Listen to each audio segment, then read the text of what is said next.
మరొక ఉత్తరం చూద్దామండి. రంజని హైదరాబాద్ నుంచి రాస్తున్నారు.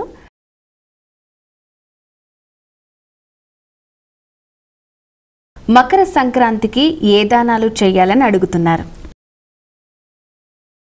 ముఖ్యమైన దానం వస్త్రదానం, తరువాతి దానం తిలదానం, మూడవ దానం అన్నదానం.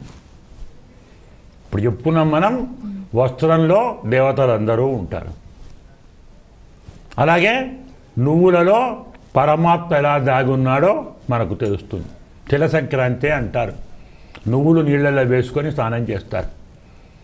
సంక్రాంతి కంటే ఒకరోజు ముందు పసిపిల్లలకు నువ్వులు, చెరగడలు, బియ్యం నూకలు ఇవన్నీ కలిసి బోడలు పోస్తాం. మనకు పిల్లలకు ఆచారం చేస్తాం. అది అంటే ఏమర్థం? పరమాత్మను శిరస్సులో ధరిస్తాం. పిల్లలకు దానం చేయటం అలవాటు చేయాలి. వారిని ఎత్తిన పోస్తున్నాం అంటే ఏమర్థం? మనవి వారికి ఇస్తున్నాం, వారు వాటిని కింద ఇస్తున్నారు, వాటిని ఇంకొకటి తీసుకుంటారు. నీకున్నది నలుగురికి పంచిపెట్టు అనే సత్యం ఆ బోడల్లో ఉంది. అందులో చెరకుగడ, నువ్వులు, బియ్యం, బెల్లం ఇవన్నీ కలుపుతాం. రేగిపండ్లు ఇవన్నీ ఏం చెప్తాయి? మనకు ధర్మాన్ని చెప్తాయి. చెరకుగడ పైకి గట్టిగా ఉంటుంది కదా, పిండితే రసం వస్తుంది. బెల్లం గట్టిగా ఉంటుంది, దంచి నీళ్ళలో వేస్తే తీయగా అవుతుంది. రేగిపండు పై పొట్టు బాగుంటుంది, లోపలికి అవతల పారేయాలి.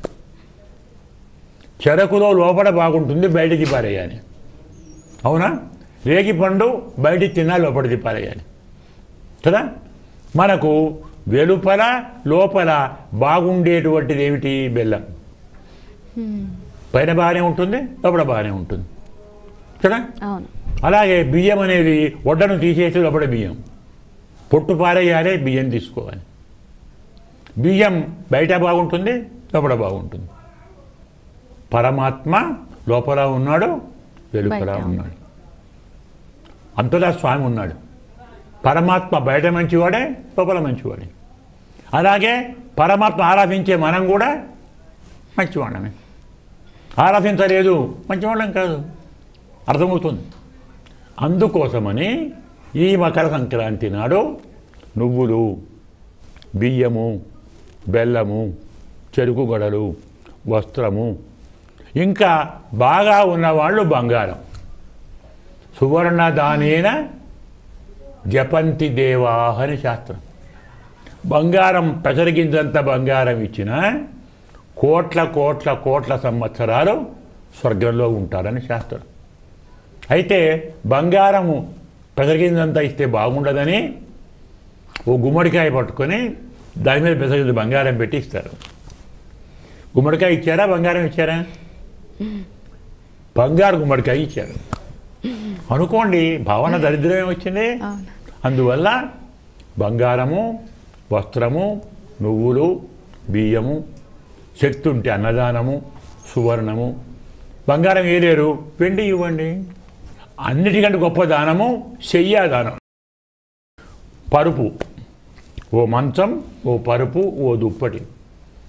శయ్యాదానం చేస్తే భార్యాభర్తలు ఎప్పుడూ విడిపోరు. ఎప్పుడూ ఆ శయ్య ఖాళీగా ఉండదు. అంటే భర్త ఎప్పుడు పక్కనే ఉంటాడు, భర్తకు భార్య ఎప్పుడు పక్కనే ఉంటుంది. దాన్ని ఏమంటారు? అశూన్య శయన వ్రతం అంటారు.